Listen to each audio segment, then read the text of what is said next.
Second unit পরীক্ষার জন্য আরও একটা প্রশ্নপত্র।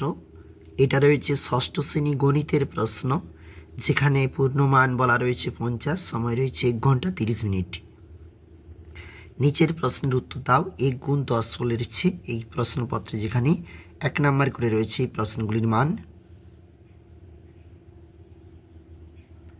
এবং এর নিচে রয়েছে দেখো প্রশ্নপত্র 2 গুণ 2 4 নাম্বার রয়েছে এই প্রশ্নগুলি, 2 নাম্বার করে একটি প্রশ্নপত্র। 3-এর দাগে যেখানে বলা রয়েছে 2টি প্রশ্নের উত্তর দাও, 2 গুণ 2 4 নাম্বার, এবং 4-এর দাগে যেখানে 4 গুণ 5 বলা রয়েছে মোট 20 নাম্বার।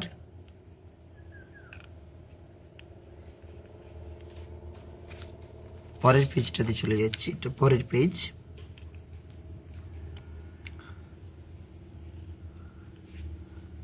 এবং নিচে রয়েছে যেখানে যে কোনো 4টি প্রশ্নের উত্তর দাও।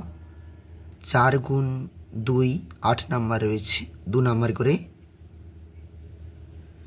এছাড়াও নিচে রয়েছে প্রশ্ন, দেখো যে কোনো একটি প্রশ্নের উত্তর দাও। 4 গুণ অর্থাৎ 4 নাম্বার রয়েছে মোট। আমরা দেখছিলাম গণিতের প্রশ্ন ষষ্ঠ শ্রেণী।